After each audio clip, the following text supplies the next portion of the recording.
নমস্কাৰ, good morning.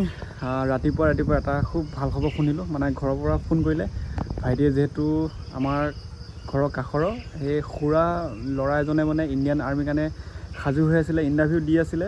লগতে 2-3টা interview মাৰিছে, কিন্তু এইবাৰ মানে তাৰ চিলেকশ্যন হৈ গ'ল ইণ্ডিয়ান আৰ্মি অগ্নিবীৰ। তো মই ধুনীয়াকৈ দেখাই দিছোঁ, এইজনেই হৈছে ল'ৰাজন। যিহেতু মই ৰাতিপুৱা ফিল্ডত গ'লে সি মোক কয় যে ৰানিং কেনেকৈ কৰিব লাগিব, অকণমান টিপছ লাগে। তো তেনেকৈ আৰু আমাৰ ফিল্ডতে মানে ৰানিং কৰি তাকো প্ৰেক্টিছ কৰাই থাকোঁ। আৰু তাক মই দেখাই দিছোঁ ল'ৰাটো, এইজনে আমাৰ ঘৰৰ কাষৰ খুৰা ল'ৰা এজন। তো ৰাতিপুৱা ফোন কৰিলে যে দাদা ইণ্ডিয়ান আৰ্মি অগ্নিবীৰ চিলেকশ্যন হৈ গ'লোঁ। তো এইজনে খুব কষ্ট কৰিছে দিনে ৰাতিয়ে। তো ময়ো মানে তাকো যিমানখিনি পাওঁ সেইখিনি ৰানিঙৰ ক্ষেত্ৰত অকণমান সহায় দিছিলোঁ। তো এতিয়া শুনি ভাল লাগিলে। তো পাছ কৰি গ'ল, চিলেকশ্যন হৈ গ'ল ইণ্ডিয়ান আৰ্মি অগ্নিবীৰ। মোৰ ভাইটি মানে কি অগ্নিবীৰ এক্সাম দিছে। তো সেইটো ইণ্ডিয়ান আৰ্মিত বা অগ্নিবীৰ প্ৰায় 12টা-14টা।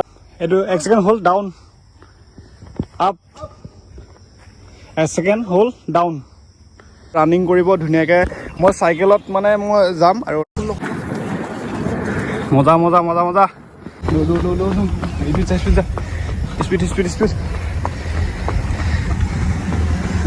যা স্পীডে লাষ্ট দো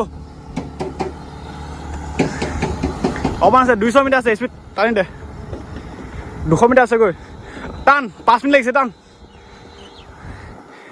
এডোখৰ টান, লাষ্ট 5 মিনিট লাগিছে। টান 1 2 এনেকৈ হাত মিলোৱা কৰি ল। তাৰপৰা এনেকৈ মানে এটা জিগজাগ বেলেঞ্চ থাকিব, লোহাৰ এটাত উঠিব লাগিব এনেকৈ।